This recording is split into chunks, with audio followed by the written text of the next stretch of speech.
Hello friends, जयम्बे group of school में आपका हार्दिक स्वागत है। तो आपने 10th की एग्जाम दी हो, तो आगे जाके आपको कौन सी लाइन लेनी है, कौन से स्ट्रीम में आगे बढ़ना है, ये आपने सोच के रखा होगा। यदि आपके दिमाग में ये गोल सेट है कि मुझे डॉक्टर बनना है, मुझे मेडिकल फील्ड में आगे बढ़ना है, तो आपको 11th साइंस के अंदर जो बायोलॉजी लाइन है, जो बायोलॉजी स्ट्रीम है, ये आपको चॉइस करना पड़ेगा। तो फर्स्ट ऑफ ऑल मैं विवेक सावलिया, जयम्बे ग्रुप ऑफ स्कूल ने एक बेसिक कोर्स का आयोजन किया हुआ। इसके अंदर हम चर्चा करेंगे कि बायोलॉजी जब आप 11th साइंस 12th साइंस में पढ़ेंगे तो उसके अंदर बेसिकली चीज क्या आएंगी। तो फर्स्ट ऑफ ऑल हम बात करते हैं ये जो बायोलॉजी है, तो बायोलॉजी का मतलब क्या होता है, ये वर्ड का मतलब क्या होता है। तो बायोलॉजी ये दो वर्ड से बना हुआ है। First bio means life, and second logy means study. तो ये जो पूरा वर्ड है उसका मतलब होता है the study of living organism. ये जो हमारा वर्ल्ड है उसके अंदर जो भी लिविंग ऑर्गेनिज्म है उसके बारे में स्टडी करना, उसके बारे में अभ्यास करना, ये हमें बायोलॉजी में आता है। तो हम 11th एंड 12th में जब बायोलॉजी लेते हैं तो उसके अंदर मेनली दो टॉपिक होता है। First botany and zoology. तो बॉटनी के अंदर हमें स्टडी करना है प्लांट्स के बारे में।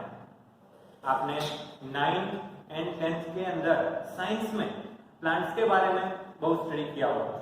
इसके अंदर प्लांट्स कैसे ग्रो करता है, प्लांट्स कैसे फोटोसिंथेसिस करता है, प्लांट्स के अंदर वाटर, फूड, ये सारे का ट्रांसपोर्टेशन कैसे होता है, ये सब आपने 9th एंड 10th में पढ़ा है। तो आगे का जो स्टडी है, डिटेलिंग जो स्टडी है, वो आप 11th एंड 12th के अंदर ये जो बॉटनी सेक्शन है उसके अंदर पढ़ेंगे। एंड दूसरा जो सेक्शन है वो जूलॉजी। तो जूलॉजी के अंदर हम एनिमल्स के बारे में स्टडी करते हैं। Human is animal. तो ये जो हमारे बॉडी के अंदर जो सारे सिस्टम है, ऑर्गन सिस्टम है, जैसे कि digestive system, respiratory system, circulatory system, तो ये जो सारे सिस्टम है उसके बारे में स्टडी करना है। तो ये आता है जियोलॉजी के अंदर। तो फर्स्ट ऑफ ऑल ये जो बॉटनी एंड जियोलॉजी है उसको स्टडी करने की शुरुआत किसने की? तो बॉटनी के अंदर मतलब कि प्लांट्स के अंदर रिसर्च करने की शुरुआत हुई थी कैरोलस लिनियस ने। इसलिए कैरोलस लिनियस को फादर ऑफ बॉटनी कहा जाता है। एंड जूलॉजी में मतलब एनिमल्स के बारे में स्टडी करने का स्टार्टिंग किया था एरिस्टोटल ने। इससे फादर ऑफ जूलॉजी हम एरिस्टोटल को बोलते हैं। तो यहां हमने देखा कि फादर ऑफ बॉटनी है लिनियस, जिसने फर्स्ट ऑफ ऑल प्लांट्स के बारे में स्टडी करना स्टार्ट किया था। एंड फादर ऑफ जूलॉजी हम बोलते हैं एरिस्टोटल, जिसने एनिमल्स के बारे में स्टडी करना स्टार्ट किया था। तो हमारा ये जो वर्ल्ड है उसके अंदर लिविंग थिंग्स है एंड नॉन लिविंग थिंग्स। ये दोनों के डिफरेंट क्या है, ये हम बायोलॉजी के व्यू से देखेंगे। मतलब कि the different between living things and non living things. अब तक हम क्या बोलते रहे कि लिविंग थिंग्स मतलब कि प्लांट्स, एनिमल्स, इस सब इसको हम लिविंग थिंग्स बोलते हैं। एंड नॉन लिविंग थिंग्स किसे बोलते हैं? स्टोन है, ये चौक है, उसको हम नॉन लिविंग थिंग्स बोलते हैं। बट हम बायोलॉजी के व्यू से देखने जाए तो living things and non living things के अंदर डिफरेंट क्या है? Characteristic of living organism. तो फर्स्ट कैरेक्टरिस्टिक है all living organism can grow. इसको हम एक आसान से एग्जांपल से सीखते हैं। एक छोटा सा बच्चा है, उसकी एज धीरे धीरे बढ़ती है, तो उसके साथ में ही उसकी हाइट भी इंक्रीज होती है। तो हमने यह देखा कि ऑल लिविंग ऑर्गेनिज्म है कैन ग्रो। तो बच्चा जब बढ़ता है मतलब कि वो ग्रो कर रहा है, ये लिविंग थिंग्स का एक कैरेक्टरिस्टिक हुआ। हम बात करते हैं नॉन लिविंग थिंग्स, तो ये चौक है, ये नॉन लिविंग थिंग्स। तो इसको 5 साल हो जाए, 10 साल हो जाए, तो ये अपनी हाइट इंक्रीज नहीं कर सकता, ये ऑटोमेटिकली नहीं बढ़ता है। तो ये एक डिफरेंट हुआ living things and non living things. दूसरा कैरेक्टरिस्टिक हम देखते हैं रिप्रोडक्शन। तो हमारे वर्ल्ड में जितने भी लिविंग थिंग्स है वो अपने जैसे दूसरे लिविंग थिंग्स बना सकते हैं। चलो एक सिंपल से एग्जांपल से सीखते हैं। एक अमीबा है जो सिंगल सेल ऑर्गेनिज्म आप सब जानते हैं। जो अमीबा है वो सेल डिवीजन करके उसके जैसा ही एक दूसरा अमीबा रेडी करता है। तो ह्यूमन भी अपनी बॉडी में से एक दूसरा ह्यूमन प्रोड्यूस कर सकता है, तो उसको हम बोलते हैं रिप्रोडक्शन, जो एक कैरेक्टरिस्टिक है लिविंग थिंग्स का।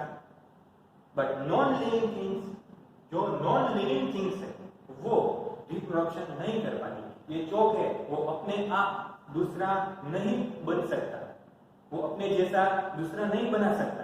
तो ये जो रिप्रोडक्शन है वो लिविंग ऑर्गेनिज्म का एक कैरेक्टरिस्टिक हुआ। Third metabolism. तो लिविंग ऑर्गेनिजम्स है, तो लिविंग ऑर्गेनिजम्स के अंदर जैसे कि हम मनुष्य ह्यूमन, तो हमारे अंदर बहुत सारे केमिकल होते हैं और उसके साथ में केमिकल रिएक्शन भी होता है। तो केमिकल के साथ में केमिकल रिएक्शन भी होता है। बहुत सारे केमिकल रिएक्शन हमारी बॉडी के अंदर एक साथ में होते हैं। जैसे कि हम ग्रो करते हैं तो हमारा बोन ग्रो करता है, हमारा बॉडी के अंदर नया नया प्रोटीन बनता है, लिपिड्स बनता है, और साथ में जो ओल्ड प्रोटीन है वो डिस्ट्रॉय भी होते हैं। तो कंप्लीटली रेगुलर ये जो बनना एंड डिस्ट्रॉय होना, ये जो सारे थिंग्स है वो हमारे बॉडी के अंदर बनते हैं। इसको हम मेटाबॉलिज्म बोलते हैं। तो ये मेटाबॉलिक एक्टिविटी हमारी बॉडी के अंदर कंप्लीटली रेगुलर होती है। बट नॉन लिविंग थिंग्स है उसके अंदर मेटाबॉलिक एक्टिविटी होती है बट हमारे जितनी कंट्रोल नहीं होती है। तो मेटाबॉलिक एक्टिविटी है, मेटाबॉलिज्म है, वो लिविंग ऑर्गेनिज्म का एक कैरेक्टरिस्टिक। हम आगे बात करते हैं ability to sense their surrounding and environment. मतलब कि जो लिविंग थिंग्स है वो अपने सराउंडिंग एनवायरनमेंट है उससे वो सेंस कर पाता है। एक सिंपल से एग्जांपल से सीखते हैं। कोई आपको टच करता है तो आपको ये जो टच का सेंसेशन है वो महसूस होता है। तो ये हमारा जो लिविंग ऑर्गेनिज्म है उसका कैरेक्टरिस्टिक हुआ। नॉन लिविंग ऑर्गेनिज्म है उसमें ऐसी सेंस नहीं होती। लिविंग ऑर्गेनिज्म, हम मनुष्य की बात करते हैं तो हमको पेन होता है, ठंडी महसूस होती है, गर्मी महसूस होती है। तो ये जो सारे सेंस है वो हम कैप्चर कर पाते हैं, बट नॉन लिविंग ऑर्गेनिज्म ये कैप्चर नहीं कर पाता। तो यहां हमने देखा कि बायोलॉजी के व्यू से living things and non living things के अंदर डिफरेंट क्या है। तो मेन 4 कैरेक्टरिस्टिक है। All living organism can grow, second is reproduction, third is metabolism मतलब कि metabolic activity, and fourth is ability to sense their surrounding और एनवायरनमेंट। चलो हम बात करते हैं आगे।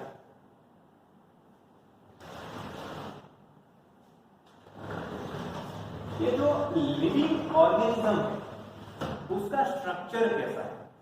तो all living organism made up of cell, हम सब जानते हैं यहाँ पे वर्ल्ड पे जितने भी सारे लिविंग ऑर्गेनिज्म है वो सेल के बने होते हैं।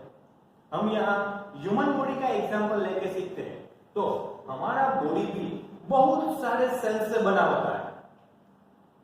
तो सेल बहुत सारे सेल एक साथ होके टिश्यू बनाता है, टिश्यू एक साथ होके ऑर्गन बनाता है, बहुत सारे ऑर्गन मिलके ऑर्गन सिस्टम बनाता है। जैसे कि स्टमक है वो हमारा ऑर्गन है, और स्टमक, इसोफेगस, इंटेस्टाइन, ये सारे ऑर्गन मिलके हमारा डाइजेस्टिव सिस्टम बनाते हैं, उसको हम ऑर्गन सिस्टम बोलते हैं। और ये सारे जो ऑर्गन सिस्टम है वो मिला के हमारा बॉडी क्रिएट करता है। तो हमारा बॉडी के अंदर बहुत सारे ऑर्गन सिस्टम है, जैसे कि digestive system, respiratory system, circulatory system. तो ये जो सारे सिस्टम है वो मिलके हमारा बॉडी क्रिएट करता है। तो हमने देखा कि लिविंग ऑर्गेनिज्म है वो कैसे बना होता है, सेल, और सेल एक साथ होकर टिश्यू बनाता है, टिश्यू से ऑर्गन बनता है, ऑर्गन से ऑर्गन सिस्टम बनता है, और ऑर्गन सिस्टम से बॉडी बनता है। हम स्टार्टिंग से बात करते हैं फ्रेंड्स, इस सेल से हम बात करते हैं। तो first of all history of cell किसने देखा होगा, फर्स्ट सेल किसने डिस्कवर किया होगा। तो इन 1665 साइंटिस्ट का नाम है रॉबर्ट हुक, जिसने एक क्रोप ओक जो एक प्लांट का नेम है उसको लेके अपने खुद के बनाए हुए माइक्रोस्कोप के अंदर ऑब्जर्वेशन किया। और उसने क्या देखा, उसने देखा कि बहुत सारे एम्प्टी बॉक्स जैसे स्ट्रक्चर है। हम मधुमक्खियों का जो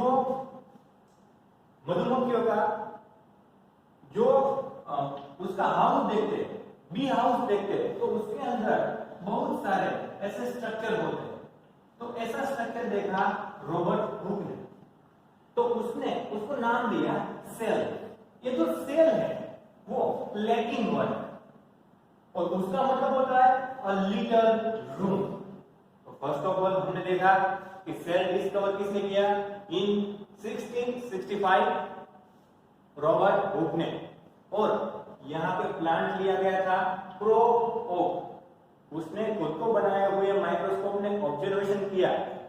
तो मधुमक्खियों का जो छत्ता होता है उसके शेप का एम्प्टी बॉक्स नजर आया, तो उस बॉक्स को नेम दिया गया सेल। सेल हमने देखा लैटिन वर्ड, लैटिन लैंग्वेज का वर्ड, और इसका मतलब होता है अ लिटिल रूम। तो ये था हिस्ट्री ऑफ सेल। आगे हम बात करते हैं friends, depending number of cell, living organism classification.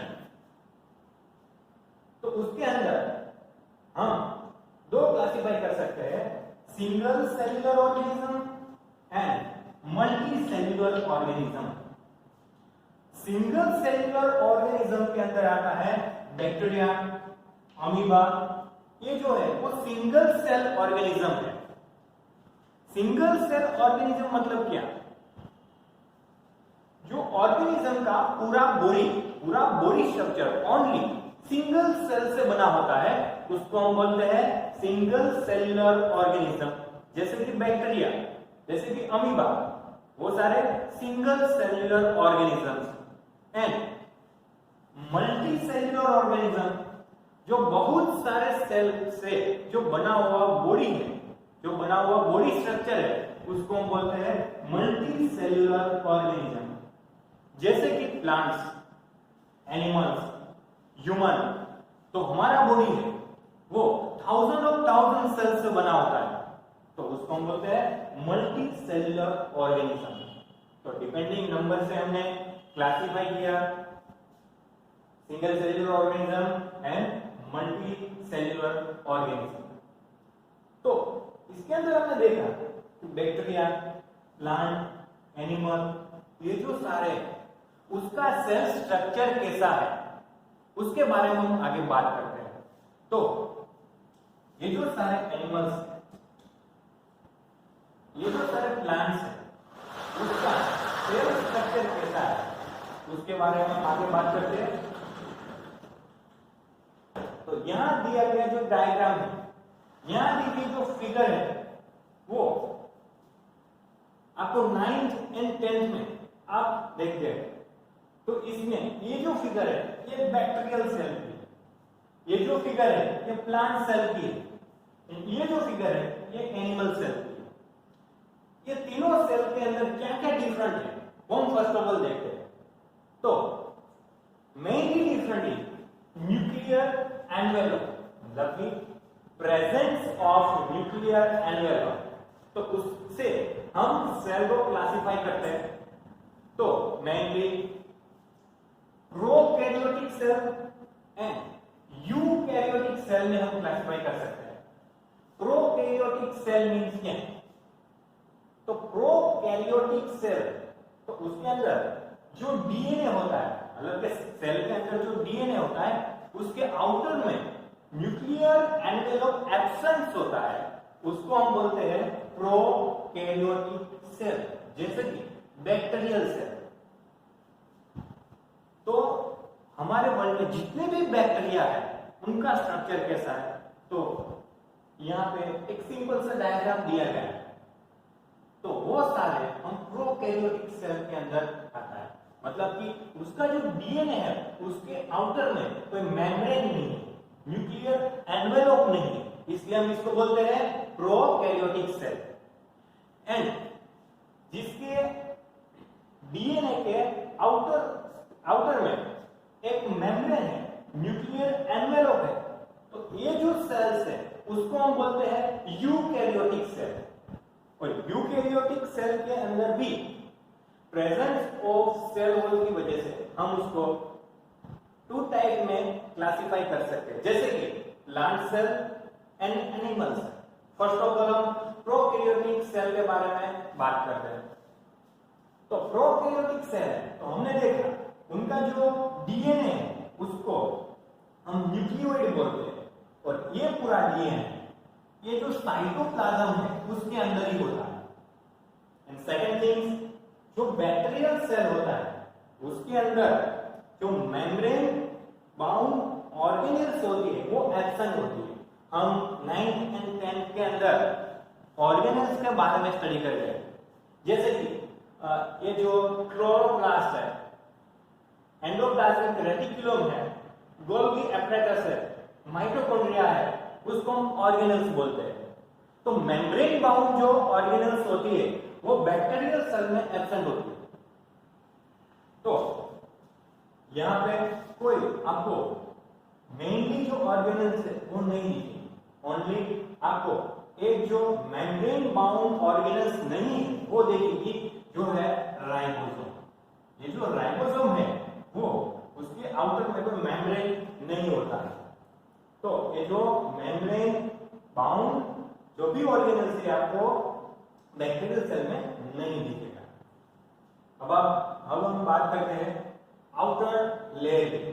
तो आउटर लेयर में बैक्टीरिया के बाहर होता है सेल वॉल, एंड दूसरा एक मेम्ब्रेन होता है उसको हम बोलते हैं सेल मेम्ब्रेन और प्लाज्मा मेम्ब्रेन। बैक्टीरिया है वो पानी में रहता है और बहुत सारी जगह पे रहता है। वर्ल्ड के कोई भी ऐसी जगह नहीं कि जहां बैक्टीरिया नहीं पाया जा सकता। तो बैक्टीरिया मूव करने के लिए अपना जो फ्लैजेला है वो इस्तेमाल करता है। तो ऐसा सिंपल स्ट्रक्चर है ये बैक्टीरिया का, ये बैक्टीरियल सेल। इसके अंदर हमने देखा cell wall, cell membrane, cytoplasm, एक जो ऑर्गेनेल्स होती है राइबोसोम, दूसरा हमने देखा फ्लैजेला, और उनका जो डीएनए है मतलब न्यूक्लियोइड है वो साइटोप्लाज्म के अंदर होता है और उसके आउटर में कोई भी न्यूक्लियर एनवेलप नहीं होता है। तो इसको हम बोलते हैं प्रोकैरियोटिक सेल। अब हम बात कर रहे हैं यूकैरियोटिक सेल। तो हमने आगे बात की प्रेजेंस ऑफ सेल वॉल से, हमने 2 टाइप में क्लासिफाई किया, plant cell and animal cell.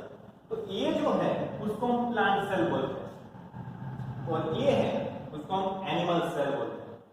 तो प्लांट सेल,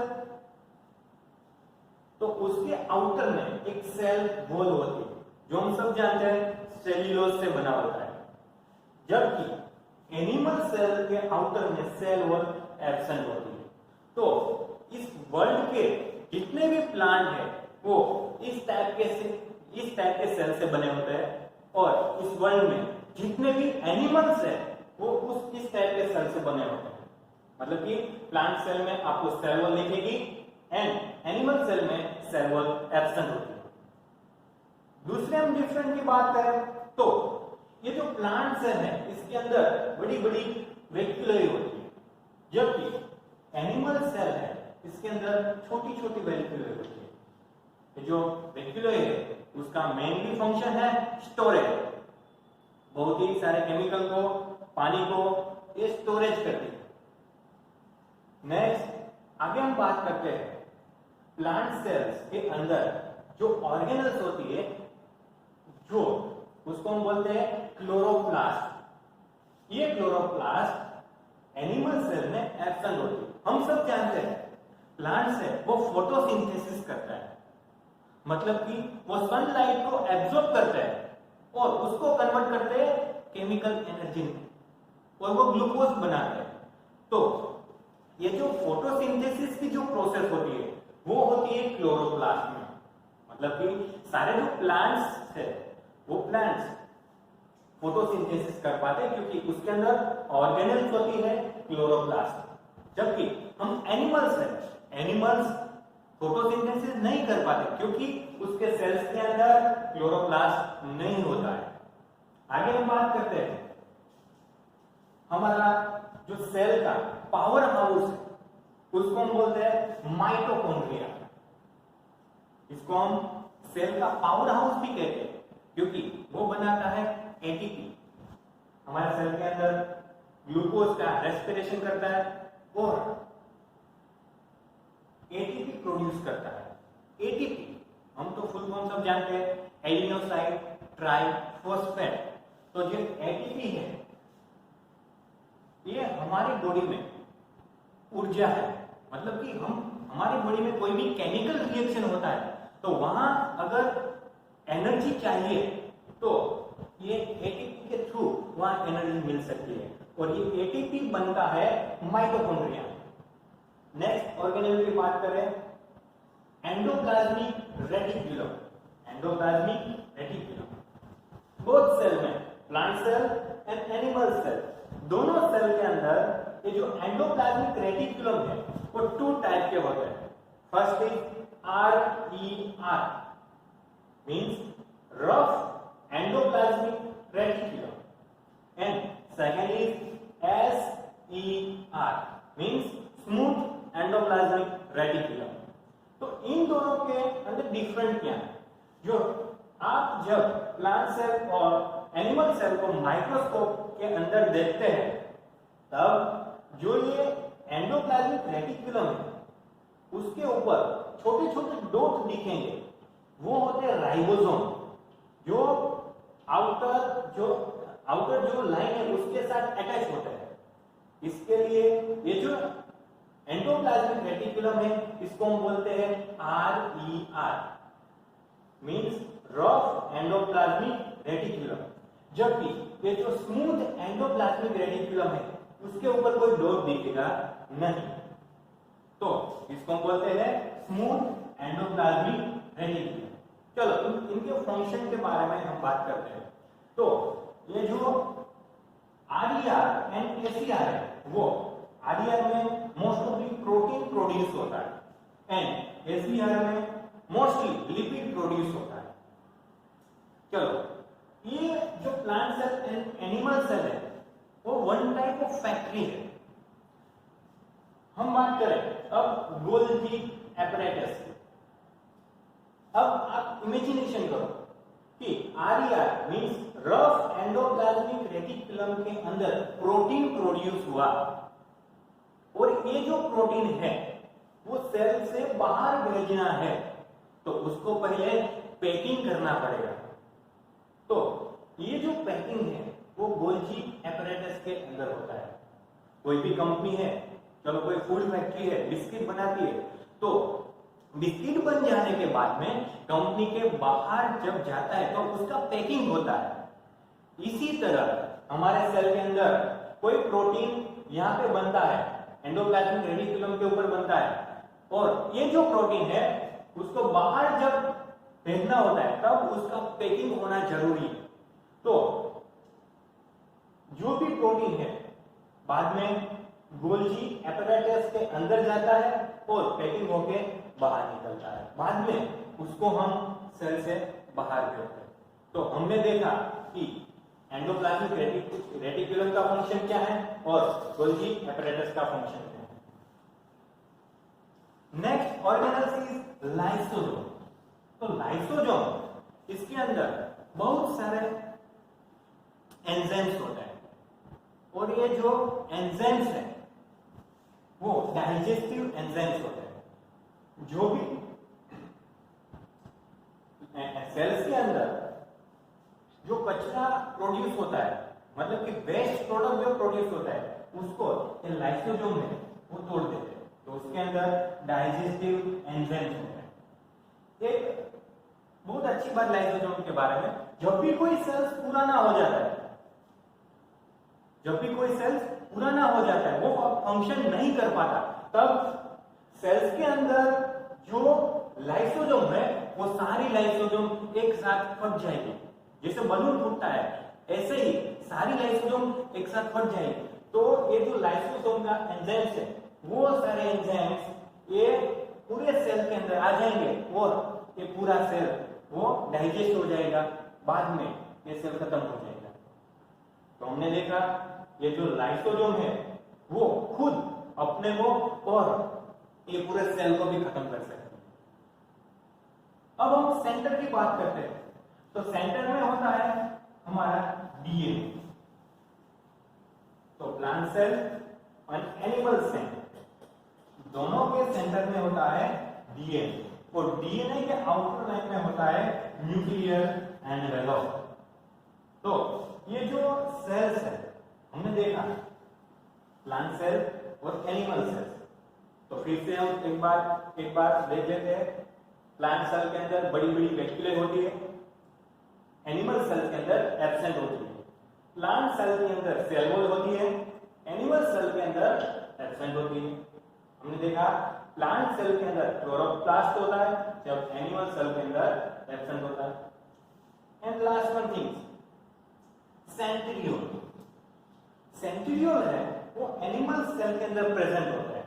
उसका फंक्शन क्या है? जब भी सेल डिवीजन होता है, एक में से दो सेल बनते हैं, तब उसका फंक्शन होता है सेंट्रियोल का। सेंट्रियोल हमें एनिमल सेल में प्रेजेंट देखने को मिलती है, बट प्लांट सेल में सेंट्रियोल नहीं होती है। तो ये जो डिफरेंट है, ये जो मेन डिफरेंट है, ये plant cell and animal cell का डिफरेंट है। बाकी जो सेल प्लांट के अंदर है, जो केमिकल रिएक्शन प्लांट के अंदर होती है, same to same chemical reaction हमारे बॉडी के अंदर भी होती है। तो बहुत सारी चीज हमने आज देखी। बैक्टीरियल सेल हमने देखा, प्लांट सेल देखा और एनिमल सेल देखा। आगे हम नेक्स्ट लेक्चर में हमारे जो ह्यूमन डाइजेस्टिव सिस्टम है उसके बारे में हम चर्चा करेंगे। जय हिंद।